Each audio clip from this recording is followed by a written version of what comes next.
Muy bien. Eh, Está cargando un poco. Sí, no te preocupes. No te preocupes. Tenemos tiempo. Ahorita sí ya tenemos tiempo.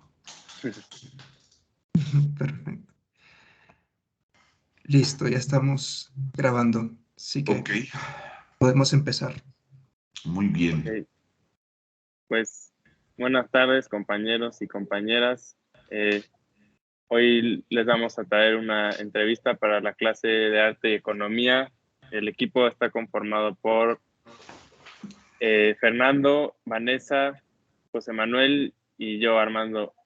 Eh, Aquí está conmigo mi tocayo Armando Ciurana, cineasta, y le vamos a hacer unas preguntas relacionadas con la economía y el arte. Encantado. Muchas gracias. Al contrario, muchas gracias por Buenas, considerarme. buenas tardes, Armando. Buenas tardes. Ahí me oyen bien, ¿verdad? Sí. Perfecto. Sí, está perfecto. Pues díganme, ¿por dónde nos arrancamos? Pues primero que nada queremos saber si nos puedes dar como un pequeño resumen de tu transcurso profesional y si en este camino a lo mejor tuviste dificultades y como tal, pues, ¿cuál es tu trayectoria? Pues mira, de entrada, un camino profesional sin dificultades no es un camino profesional. O sea, eso es un hecho. Eh, todas las artes, las ciencias, en fin, todas las carreras creo que tienen un grado bastante importante de dificultades en el camino, pero pues al final si acabas viendo las dificultades como retos, pues resulta un camino muy divertido, la verdad. A grandes rasgos, pues mi trayectoria yo me he desarrollado esencialmente como director y productor de contenidos audiovisuales.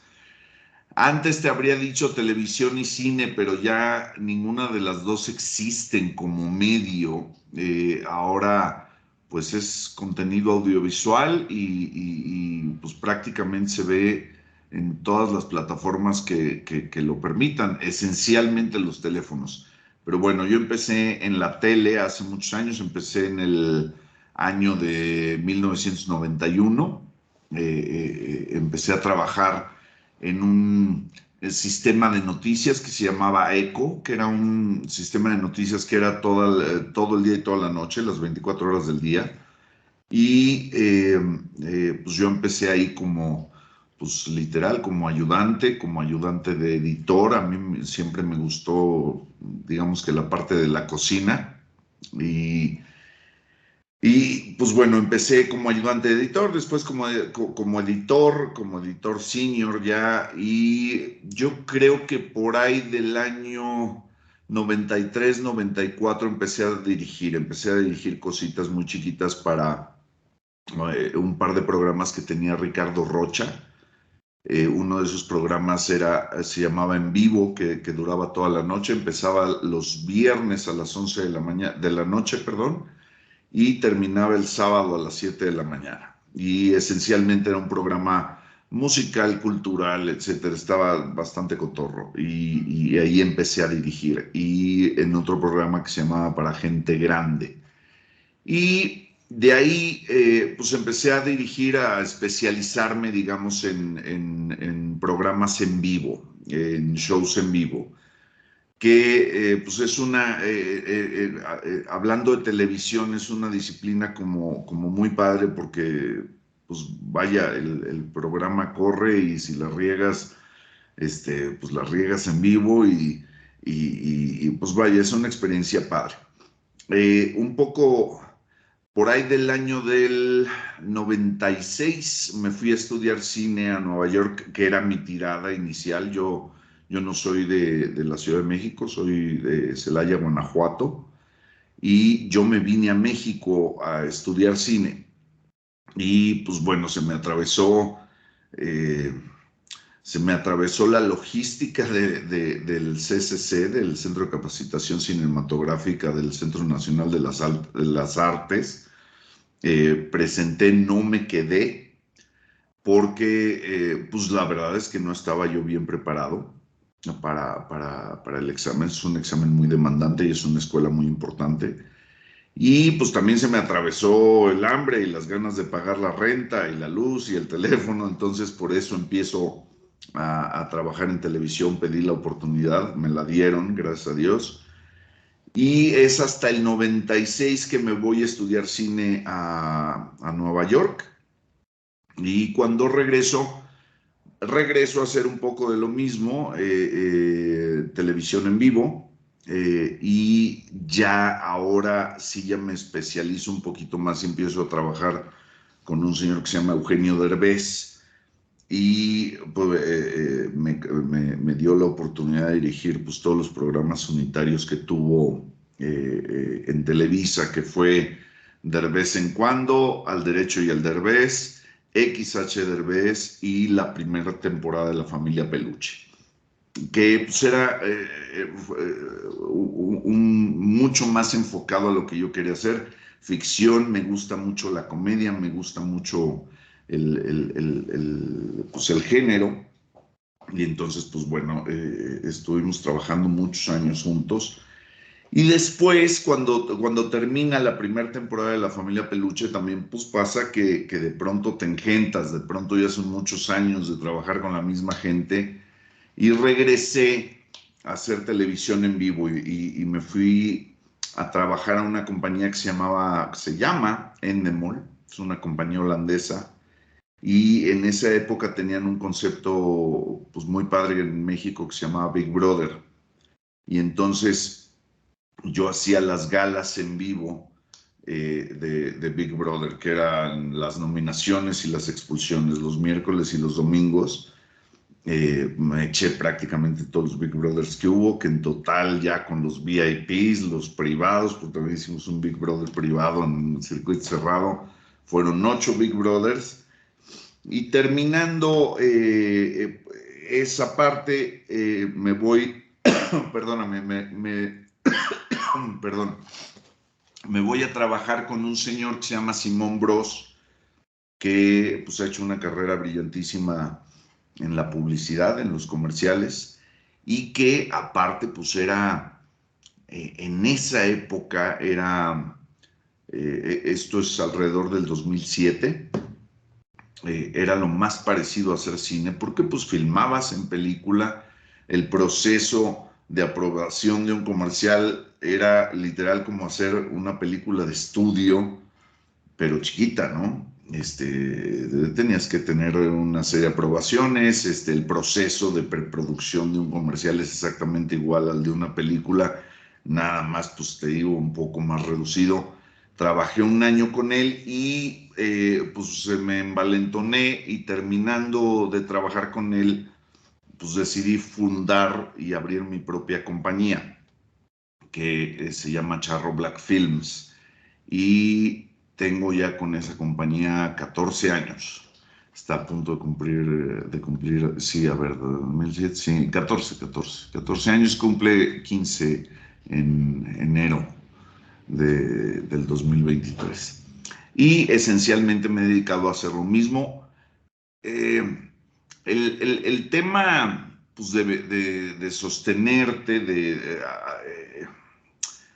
digo, igual ya tocaremos ese tema, en cuanto a las facilidades que tiene la gente para hacer cine en México. El cine en México es una industria, perdónenme lo directo, es una industria muerta. De hecho, no es industria. En México no hay una industria de cine, hay apoyos, hay ciertas facilidades, ya sea gubernamentales o privadas, para hacer contenidos de largometraje o contenidos seriados, pero el día de hoy yo te puedo decir que en México no hay una industria. La única forma de permanecer en una industria en la que quieres estar pero no existe, pues en mi caso fue la publicidad. Y entonces pues me he dedicado esencialmente a hacer comerciales los últimos 14 años. Se han hecho un par de proyectos de ficción. Esta productora nació con un proyecto de ficción que se llamó Zapatitos, que fue una película cortita que anduvo pero por absolutamente todos lados. nos fue muy bien, gracias a Dios. Y pues la idea esta productora se fundó con la idea de hacer proyectos de ficción. Hemos hecho y uno que otro comercial. Yo tenía esa idea, vamos a hacer proyectos de ficción, vamos a hacer películas, vamos a hacer series y por ahí haremos uno que otro comercial pues para pagar los servicios más básicos. Y la verdad es que pues la vida y el destino pues me han puesto exactamente al revés. Hemos hecho en 14 años arribita de 1000 comerciales y solo hemos hecho 2 proyectos de ficción. Estamos por arrancar el tercero ya entre enero y marzo. Empiezo preproducción en enero. Y un proyecto ahí muy padre, muy padre, de un largometraje de miedo. Ahora me gustó la cosa de hacer pelis de miedo. Espero no haya sido demasiado rollo. No, para nada. Y bueno, empezando ya con las preguntas, o sea, la forma de organización y toma de decisiones en el proceso de creación de un proyecto, ¿qué tipo de grupos se necesita para hacer una obra cinematográfica en este caso? Pues mira, es un equipo muy grande que esencialmente se traduce en el equipo creativo, es decir, quien crea el contenido, y esto empieza en el libreto. El proceso creativo pues abarca varias etapas. La primera de ellas es pues la creación del contenido, la creación del mapa, que en este caso pues es un libreto. Enseguida de eso empieza la etapa de preproducción, que es cuando decides armar ese proyecto, ese mapa que es tu guión.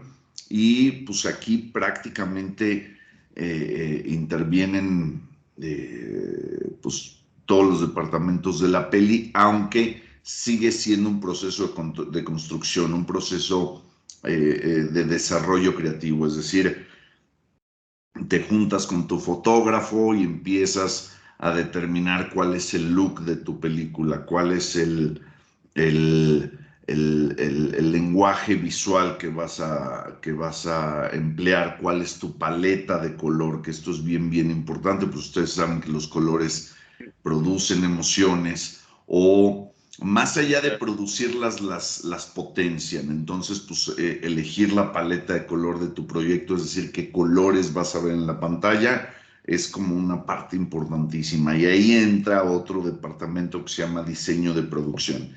Y diseño de producción es la cabeza de 3 departamentos. Es arte, que a su vez es ambientación y escenografía, vestuario, que es pues, literal determinar qué vestuarios usan los personajes, porque también es un lenguaje.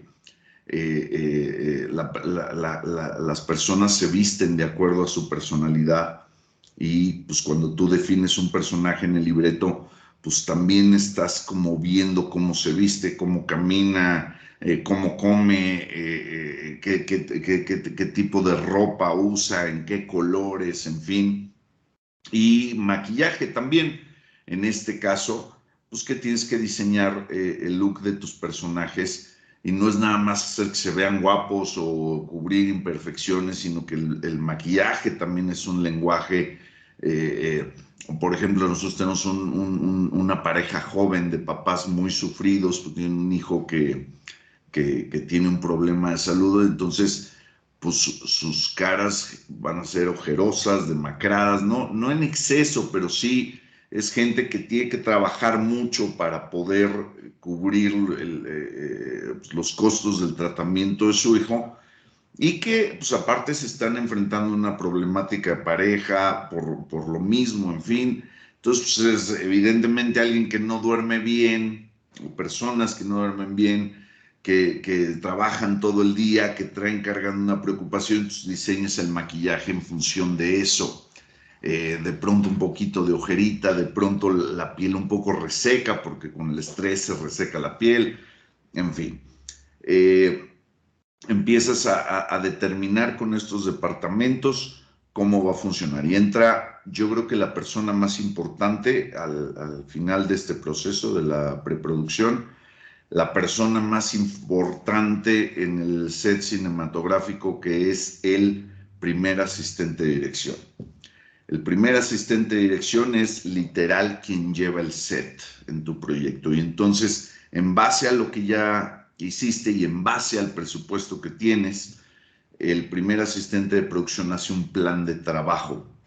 Es decir, hace un plan bien clarito y bien específico de cuántas escenas vas a filmar al día, qué escenas vas a filmar primero, qué otras escenas vas a filmar después, porque generalmente pues, las locaciones tú matas primero interiores, luego exteriores, luego si tienes foro te vas al foro y dejas ahí un espacio de 4 o 5 días para hacer retakes. Es decir, cosas que filmaste y que ya que estás en el proceso de edición no te encantaron, no macharon con lo que tenías antes, se te fue algún detalle, pasas a al mejor cazador se le va la liebre. Entonces, en el plan de trabajo apartas 4 o 5 días para hacer esos retakes de las escenas que necesitan tener un approach diferente para la peli, ¿no?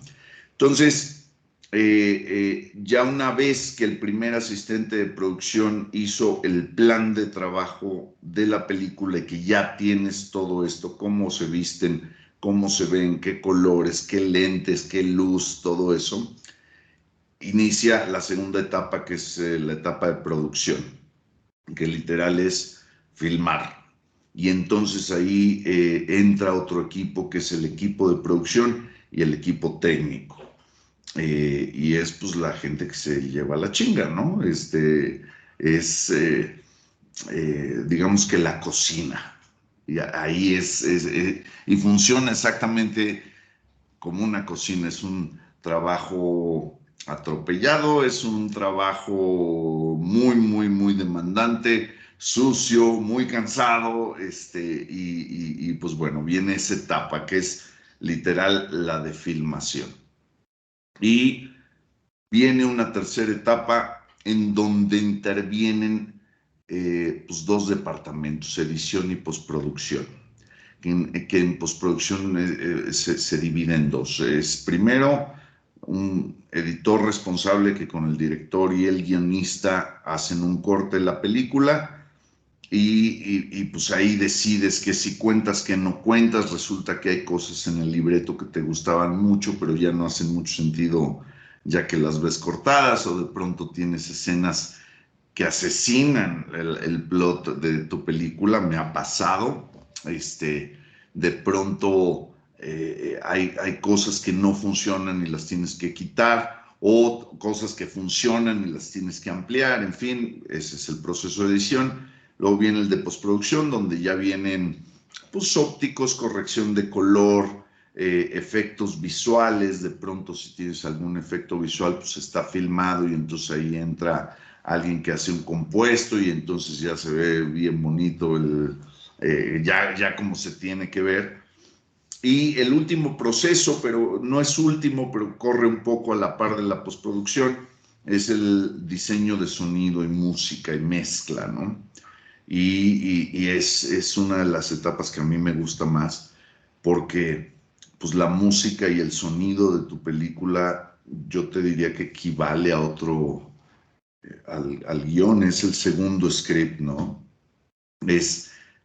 Ya ves tu corte del color que es, con la luz que es, y empiezas a poner una banda sonora de efectos, de sonido y música, y eso como que ayuda a amplificar las sensaciones que quieres transmitirle al público, ¿no? Y el proceso no termina ahí. Después de eso viene la parte más complicada, que es vender tu peli.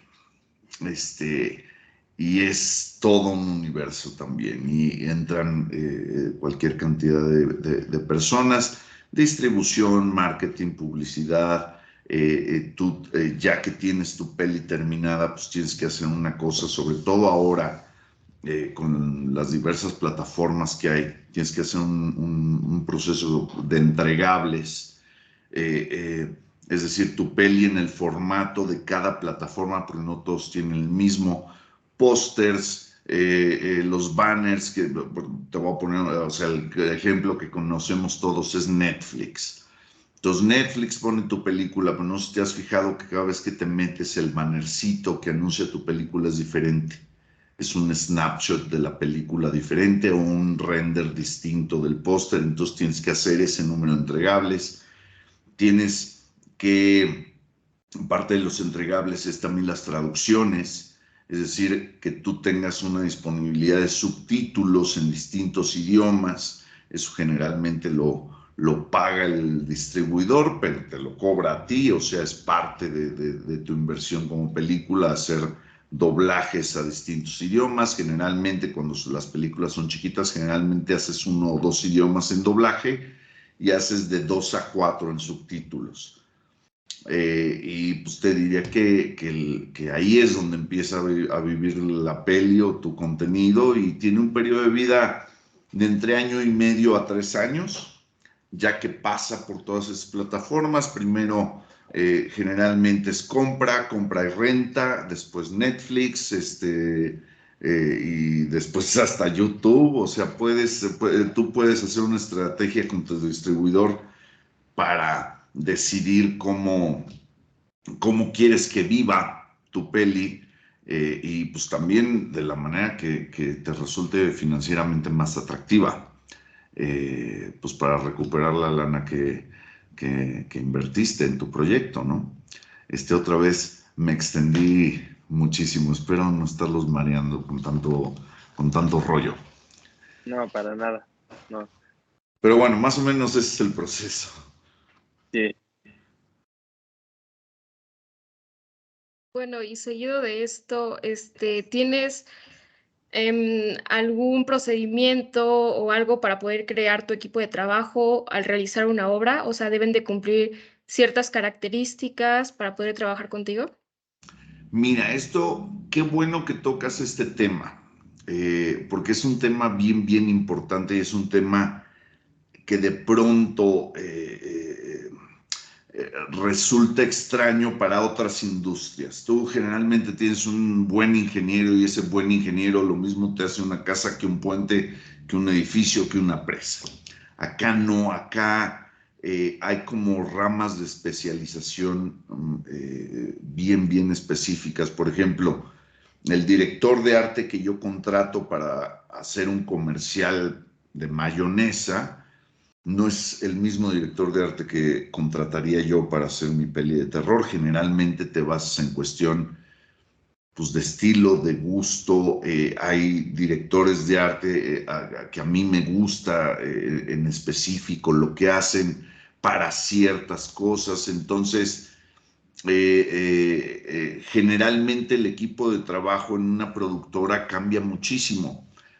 Los que estamos generalmente de planta, pues, son el director, que es director y productor ejecutivo, pues que de alguna forma andamos buscando la chamba.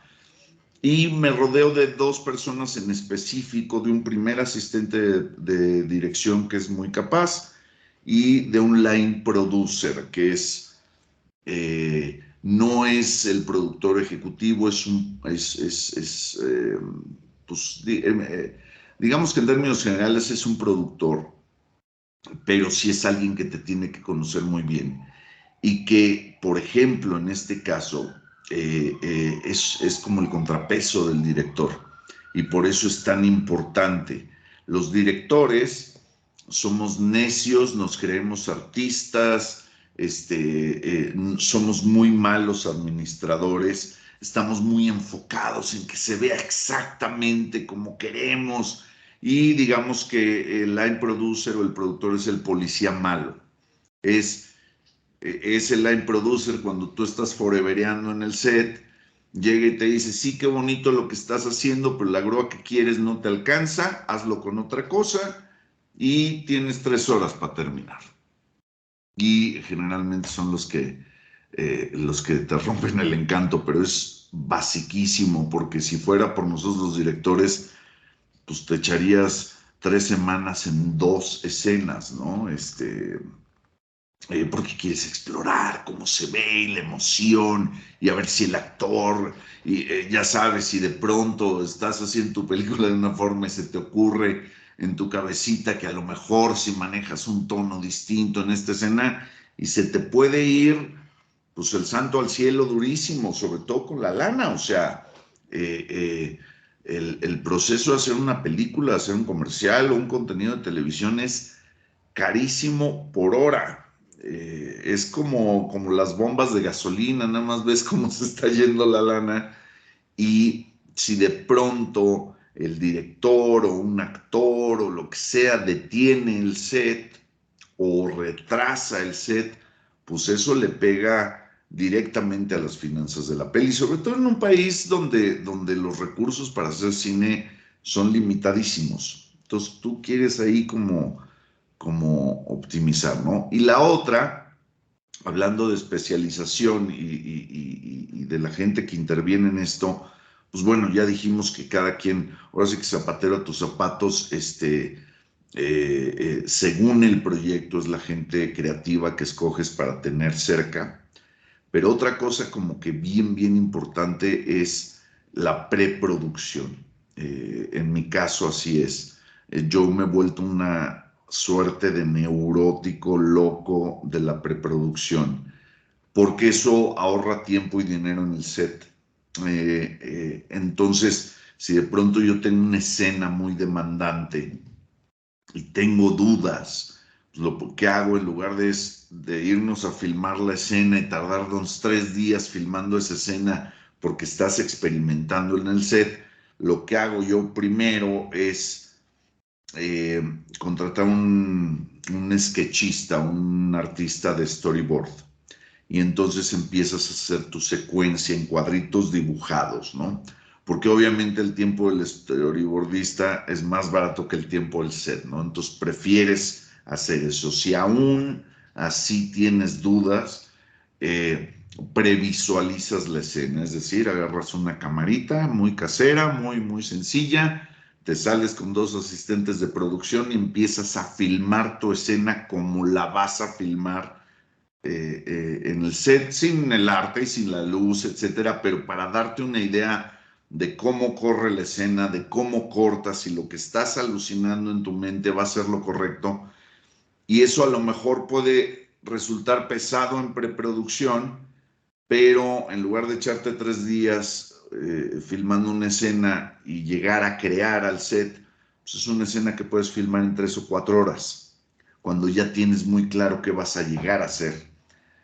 Ya cuando estás invirtiendo en luces, en vestuario, en catering, en gente, en horas extras, en fin, yo particularmente, no todos los directores en México son así, pero yo sí soy un loco de la preproducción. Aquí la parte creativa está en el escritorio.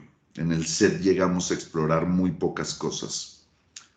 Generalmente es el desempeño del actor y el desempeño no del actor, sino del personaje, porque sí se da que de pronto empiezas a construir cosas muy padres que no habías previsto y entonces pues, privilegias eso en lugar de estar averiguando cómo le vas a hacer para filmar, ¿no? Entonces, espero que eso haya contestado tu pregunta de una forma breve, ¿no? Bueno, siguiendo con lo que estábamos hablando acerca de hacer un equipo, Ujú. me gustaría saber si usted cree que debe haber una visión única dentro del set de grabación y fuera también, o si es así, pues cómo logra usted que exista esa visión única, y si no es así, pues cómo logra usted que siga el proceso de creación. Mira, yo te voy a decir una cosa. Existe la visión romántica del director de Fellini que desde su mente, o Alejandro González Iñárritu que desde su mente crearon un universo, el mismo Memo del Toro, en fin. Existe la creencia de que es una visión única y que lo que ves plasmado en la pantalla es lo que brotó directamente de su imaginación. Te voy a decir que en la práctica eso es una mentira y es totalmente imposible. Es generalmente una película se nutre de muchísimos talentos y creo que los mejores directores son aquellos que pueden encauzar esos talentos y que de alguna forma pues, contribuyen a que la obra sea mejor al final, y piénsalo como una orquesta, por ejemplo. Ahí tienes a Zubin Mehta, Leonard Bernstein, los grandes directores, von Karajan, qué sé yo. No serían absolutamente nadie si no tienen una orquesta con capacidades impresionantes también. Tu violín concertino tiene que ser una belleza. Si vas a hacer algo de Verdi, pues tu percusión y tus metales tienen que ser los mejores en su rubro y contribuyen con estilo y con creatividad, aunque sea una obra previamente escrita y aunque veas al director encauzando esta obra, pues al final es un tema de colaboración. Sí te puedo decir que esto tiene un lado B, y es, si la película es una basura, pues el que se lleva los jitomatazos es el director. Si la película es muy buena, los aplausos se los lleva el director. Pero sin duda es un tema de colaboración. No hay visiones únicas, yo te puedo decir que ni Fellini, ni Kurosawa, ni ninguno de ellos. Es más, los grandes maestros de la animación, Miyazaki, Disney, al final, si bien determinaban cuál era el estilo de los personajes, cuál era el lenguaje de la película, pues había un equipo de dibujantes y de ilustradores impresionantes que contribuían muchísimo a la visión del director, pero con su propio estilo. Y pues vaya, en el cine, en los comerciales y en todo lo que yo hago, pues así funciona. Yo te diría que visiones únicas en términos de porcentaje, yo creo que el director aporta 50-60% pues, con la idea de cómo va a ser esto, pero el resto son colaboraciones de tu equipo. Ahora sí me eché más breve. Sí, está bien, interesante. Gracias. Bueno, como siguiente pregunta y como siguiendo con otra parte del tema, es cómo usted y con las personas con las que colabora da a conocer su obra. Eso, y si usted cree que dentro de su obra hay un sello personal o del grupo dentro de ella. O sea, dentro de las más de una obra. No sé si me di a entender. Sí. A ver, creo que hay ahí como un par de preguntas. Sí, bueno, de entrada, la primera vez que das a conocer tu obra es cuando le platicas. Yo en términos personales escribo, y en algunas cosas, casi en todos los proyectos de ficción que he hecho, trabajo con un coescritor. Han sido muchos: Félix Cortés Schweller, Gus Rodríguez, Pepe Sierra, David Hernández, o sea, gente como muy talentosa. Entonces, la primera vez que das a conocer tu idea es con la persona con la que la vas a desarrollar, ¿no?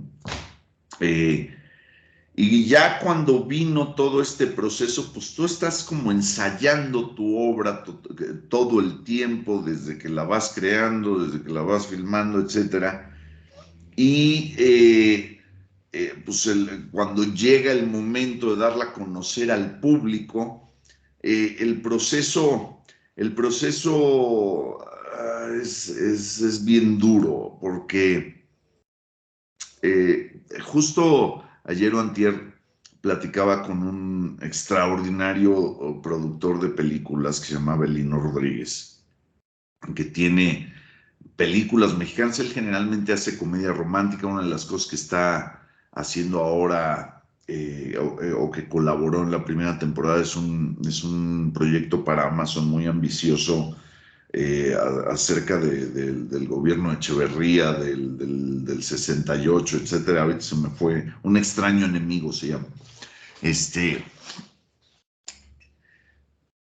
Es muy frustrante porque el negocio de dar a conocer una obra audiovisual se limita única y exclusivamente al negocio. Y una de las cosas que me llama mucho la atención y que hablaba yo con Abelino es, tú terminas tu peli y la siguiente persona que va a ver tu peli completa después de ti es el público. En medio nadie. Porque tú llegas con un distribuidor y el distribuidor no quiere saber de qué se trata la peli. No llegas a presentar una historia con tu distribuidor, llegas a presentar un negocio. Dices, esto costó 20 pesos. Y de acuerdo a este estudio del mercado, con los ojos que nosotros creemos que vamos a tener en esta peli, por el cast que tiene y por la historia que retrata, creemos que estamos entre estas 5 películas. Si pones digamos que una tabla del negocio que han hecho 5 películas representativas de tu género con tu cast, ahí como que agarras un sampler de esas 5 películas y pones desde la que le fue peor hasta la que le fue mejor. Y generalmente tú en términos de negocio dices, pues yo creo que estoy entre la segunda y la tercera, ya sabes, en un ámbito como conservador. Es decir, mi peli costó 20 pesos y estas han ganado. La peor ganó 100 pesos y la mejor ganó 1,500 pesos. Nosotros creemos que vamos a andar en el rango de los 400, 600 pesos, ¿no? Y eso es lo que le interesa saber al distribuidor. Él a su vez va a hacer un estudio igual que al tuyo, pero buscando como la baja, pero no va a leer el guión, no va a ver la peli. Al distribuidor le interesa lo mismo que al público, es quién sale, cuánto dura, cuánto costó. That's it. Si el distribuidor decide comprarte tu peli, va a poner a alguien de su oficina, generalmente alguien de entry level que tiene como la tuya otras 50 películas que revisar. Y lo que hacen es revisan 1 minuto al principio, 1 minuto a los 15 minutos, 1 minuto a los 30 minutos, 1 minuto a la hora y media. Si tu peli es consistente en audio, en imagen, en mezcla, palomita, y pasa ya a ser stock del distribuidor. De ahí el distribuidor se va a cine, se va a tratarla de vender en plataformas, en YouTube, y cuando una plataforma la compra exactamente en los mismos parámetros que te acabo de decir, es cuánto me va a costar y cuánto me puede generar. Nadie ve la peli. Ven cachitos, nada más para que esté en la norma técnica que ellos andan buscando y que tu película no sea una basura. Sí tienes tú que declarar, pues, que si traes contenido adulto, si traes contenido violento, todas esas cosas, pero eso, vaya, confían en ti, nadie revisa que lo traiga o que no. Y al final del proceso, la primera persona que ve la peli completa después de ti es el primer güey que le pone play en Netflix, en YouTube, o que paga su boleto para ir al cine. En realidad, el proceso no se trata de cine, y eso puede ser muy desalentador para los jóvenes creadores, porque cuando llegas a venderle a Netflix o cuando quieres venderle a un distribuidor, generalmente llegas a vender una historia y la forma en la que la vas a contar, y la verdad es que eso no es importante, no para ellos, es importante para ti y para el público que va a ver tu peli. Para ellos es importante el esquema de negocios que trae tu peli. Entonces, pues es algo que para lo que tienes que estar muy preparado, sí, y tienes que tener inmensa tolerancia a la frustración si te quieres dedicar a este negocio. Espero que haya contestado tu pregunta. Ya otra vez me fui por todos lados. Es que me das cuerda con un tema que me gusta y me puedo echar aquí horas y horas y horas. Sí, está perfecto. Hombre, muy interesante. Y Sí. bueno, la siguiente pregunta, pues están muy relacionados puntos que usted tocó. Uno sobre cómo la industria del cine mexicana pues está prácticamente pues muerta, ¿no? Y también el segundo punto es que los escasos apoyos que existen, ¿no? Al cine. Y bueno, relacionado a eso, ¿cuál es su opinión sobre los apoyos económicos al cine y si ha recibido estos para financiar pues alguna obra suya o algún proyecto suyo? Mira, esta es una extraordinaria pregunta y película también. De entrada, háblenme de tú. Me siento su tío si me hablan así de ustedes. Siento muy feo. Como que me empiezan a salir más canas. Pero es una gran pregunta la que acabas de hacer, porque como mencionábamos al principio de este tema, en México no hay una industria del cine. ¿Por qué necesitaría para llamarse industria que se pueda pagar a sí misma y que produzca ganancias? En México no es así. En México, pues durante la época de Fox y de Calderón empezaron a surgir estos apoyos para la producción cinematográfica, que eran, o sea, en términos de apoyar a los jóvenes creadores eran una maravilla, porque pues, la única forma de hacer industria es produciendo películas. Y yo pienso a título personal, y si algún cineasta moderno me escucha, un cineasta mexicano, seguramente me van a querer apedrear, porque lo que voy a decir no es de su agrado. Estos apoyos, el Fidecine, el Foprocine, todas estas cosas sí debieron de existir por un periodo limitado, no sé si de 15 o 20 años. ¿Y esto para qué? Para generar películas y que esas películas empiecen a generar industria, es decir, que la gente empiece a ganar dinero haciendo películas para que apueste ese dinero haciendo más películas y pues que sea la taquilla y el gusto del público quienes determinen si vale la pena pagar un boleto o no para ver determinada película. Como iniciativa fue una maravilla.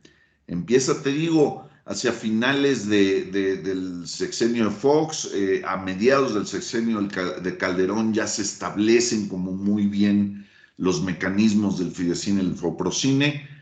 El problema es, pues nuevamente, pues el lado del negocio. Muchos compañeros productores encontraron la forma de que sea negocio hacer la peli, no vender la peli. Y entonces, por ejemplo, te voy a poner un ejemplo. Una de las condiciones del Foprocine 1 era que tu película tuviera exhibiciones públicas, es decir, que estuviera en salas, que estrenaras tu peli no más tarde de un año de terminar la filmación, es decir, tú terminas de filmar, tienes que estar estrenando forzosamente un año después, no más, porque entonces pierdes un porcentaje del apoyo.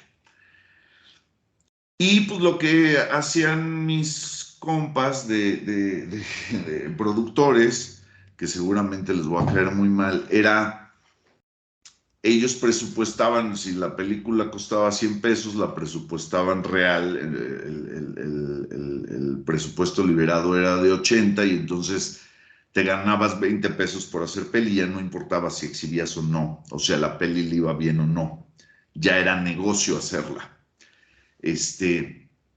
Y lo que hacían para librar estos temas era literal ir a un Cinemex, a un Cinépolis, rentar una sala, tomar fotos de te estoy vendiendo un boleto, me invitas a tus cuates a ver la peli, proyectas la peli en salas y ya tienes esa palomita, ya brincas ese tema. Como esquema financiero era muy interesante porque lo que hacía el Fidecine y el Foprocine era, no te daban dinero del gobierno. Hacían una cosa bien, bien interesante que a mí es un esquema que me parece maravilloso. Te daban un crédito fiscal. ¿Cómo funciona esto? Tú metías tu proyecto, decías, mi proyecto vale 5 millones de dólares. Y entonces, nunca te daban el total. Lo más que llegaron a dar era el 80% del total de tu peli. Y entonces, en lugar, si tu película era seleccionada y te daban este crédito fiscal por, vamos a ponerle 4 millones de dólares, es como un cheque al portador de ISR, de impuestos sobre la renta. Entonces, tú con ese crédito fiscal te acercas a una empresa, Coca-Cola, estufas y refrigeradores nacionales, Electra, y tú les llegas con ese crédito fiscal y les dices, a ver, tú le tienes que pagar 10 millones de dólares a Hacienda por impuestos sobre la renta, nada más. Entonces, en lugar de que le pagues 10 millones a Hacienda, aquí hay un cheque por 4 millones, nada más le pagas 6 a Hacienda y los 4 me los das a mí. Y esto equivale a un crédito fiscal. Y luego lo que estaba padre es que tú podías negociar con la empresa que le metiera un poquito más de lana a tu peli para que tuvieras presencia de marca dentro de tu peli o generalmente acababa en cosas más rancheras. Oye, mi sobrina quiere ser actriz, dale un papelito ahí, ya sabes. Pero el esquema en sí es una maravilla. El esquema financiero es maravilloso. Lo que hicimos con ese esquema financiero, los cineastas, fue desastroso. Y pues bueno, obviamente ya desaparecieron. Ahora no han desaparecido por completo estos estímulos fiscales, ni ahora se llaman de otra forma los fideicomisos. Ya no se llaman Fidecine y Foprocine. Ahora tendrán que ver con algo del bienestar, la verdad, no sé cómo se llamen. Pero pues lo que hicieron es reducir el tema de financiamiento. Sí financia el gobierno, ya no te dan chance de emitir deuda o crédito fiscal porque pues, el gobierno necesita recaudar esos impuestos. Entonces, pues te acercas a IMCINE, es un poco lo que sucedía en los 80s, si eres cuate de la gente que evalúa los proyectos, pues igual si te lo dan, te van a dar algo muy limitado. Generalmente tu peli tiene que ser de estas pelis de arte que nadie quiere ver, que son muy complicadas de ver, que no son taquilleras, que pues, se van a exhibir en la Cineteca, en la UNAM, etc. Pero bueno, ese es el estado de las cosas. El hecho de que hayan quitado los apoyos, yo soy de los que está a favor. Y ese es el tema por el que me van a apedrear. No nos portamos bien como gremio, como género, con esos apoyos. Pudimos haber hecho una industria. Y la verdad nos la tomamos como Dina. Vamos a hacer películas porque hacerla me hace ganar lana. No, nadie se volvió millonario, eso sí te voy a decir, pero ya echas la hueva, ya no es importante si la película es taquillera o no, si tiene éxito. No, digo, sí hubo un par por ahí, pero fueron, la verdad, 2 o 3 de más de 300. Entonces, yo soy un firme convencido de que la industria tiene que autosustentarse. Y nosotros, por ejemplo, estamos financiando esta peli pensando en un financiamiento muy, muy chiquito, pero pues que sea negocio vendérsela a las plataformas, que la gente pague algo de dinero por rentarla, en fin, y que nos deje dinero suficiente para recuperar nuestra inversión y poder hacer otra al lapso de un año, año y medio, una cosa así, ¿no? No voy a ser amigos con esta respuesta, al contrario, la gente se va a encabronar, pero bueno. No, muy revelador y muy interesante ese punto de vista, ¿no? Y bueno, ya para concluir, nuestra última pregunta es, eh, ¿cuál crees que sea el impacto social del arte? En este caso, pues bueno, del cine, ¿no? Mira, esta tampoco es una respuesta popular, pero este, eh, creo que hay dos escuelas en ese sentido y que el cine mexicano tiene muy mala educación, es decir, los cineastas mexicanos, los que hacemos cine en México, tenemos muy mala educación en ese sentido. Yo creo que el arte es un espejo de lo real, de lo que sucede en el mundo. La misión del arte es retratar eso, eh, de una manera abstracta o no, de una manera graciosa o no. La comedia se nutre muchísimo de eso, de lo que pasa allá afuera. La comedia, el ingrediente principal de la comedia es la tragedia más tiempo, y entonces ya haces un chiste, ya te ríes de las situaciones. Y creo que el arte en general surge y debe surgir de lo que hay allá afuera.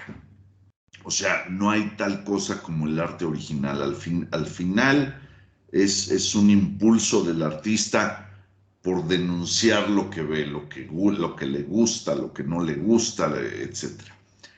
Ahora, ¿en qué consiste la mala educación del cine mexicano en ese sentido? Y es que durante muchísimos años, 70 años, el cine tenía que tener un componente revolucionario, es decir, una de las cosas que hizo el PRI durante sus 70 años en el poder fue hacer una ley que se fue aflojando con el tiempo, pero no sé si has visto tú películas mexicanas de antes, de las de blanco y negro. Siempre sale alguien vestido de charro, siempre sale alguien cantando música mexicana, siempre hay un componente revolucionario, obviamente visto desde el punto de vista del héroe. Siempre va a ser el revolucionario, no el cacique. Y pues era un tema que tú tenías que abordar por ley. Tu película tenía que tener ciertos componentes que ensalzaran el ideal revolucionario del país. Y eso nos hizo pensar a los mexicanos y nos sigue haciendo pensar a las generaciones como ustedes, que pues, ustedes están bien chamacos. Mucha gente ve películas a su edad y de pronto pregunta, ¿cuál es el mensaje de la peli? Las pelis no tienen mensaje. Eh, para eso está la publicidad, ya sabes. De pronto nos inculcaron, y lo traemos ya en el ADN, uno, que las pelis tienen que tener un mensaje, que me tienen que decir algo, me tienen que enseñar algo, que ese algo tiene que estar apegado a ciertos ideales mexicanos. Bueno, Zapatitos, esta película que yo hice chiquita, que nos fue muy bien, excepto en México, pues es una película de un asesino serial, y es una película donde aparte gana el asesino serial. O sea, él se sale con la suya. Y en México, bueno, es, pero ¿cómo, cabrón? ¿Y cómo que gana el malo? ¿Y cómo que un asesino serial? Eh, eh, eh, y es, a ver, yo no estoy idealizando, no estoy haciendo apología del asesinato ni apología del delito. Te estoy contando algo que pasa y que pasa seguido.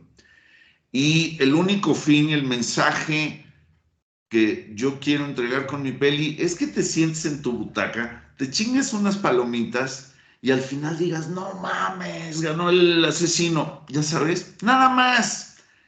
El único fin que persigo es entretener.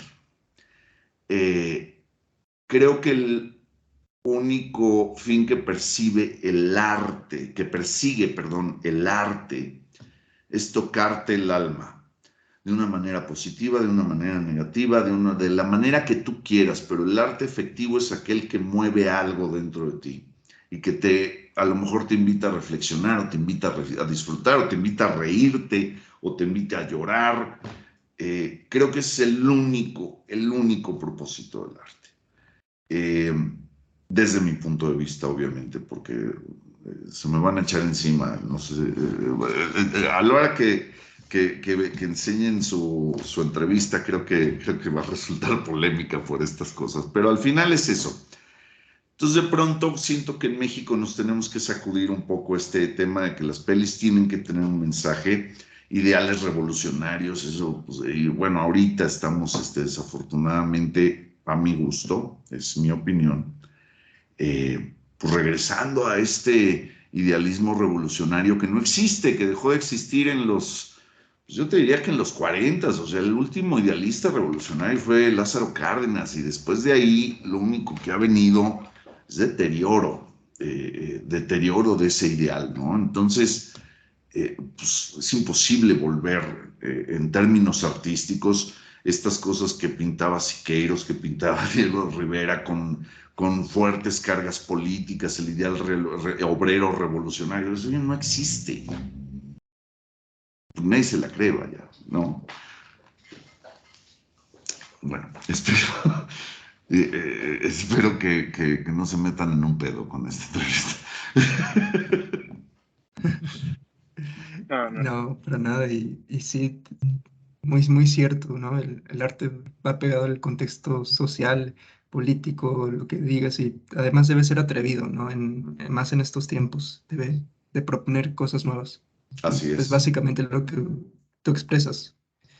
Hay que ser Muy audaz. interesante y muchas gracias, ¿verdad? No, gracias a Sí. ustedes. Créanme que estoy disfrutando mucho de esto porque, pues, vaya, generalmente me ha tocado, pues, hacer varias de estas cosas, o de repente ir a una plática en la universidad. Y yo quiero felicitarlos a ustedes porque sin duda han sido, pues, el set de preguntas más inteligente que me han hecho en años. Preguntas que dan ganas de contestar y de servirnos un café y seguir platicando de esto. La verdad es que lo hicieron muy bien, los felicito, los felicito. Muchas gracias, Armando. Muchas gracias. Muchas gracias por tu tiempo, de gracias. verdad. Gracias a ustedes, para mí es un placer, y cuando lo necesiten yo estoy aquí a sus órdenes. Gracias.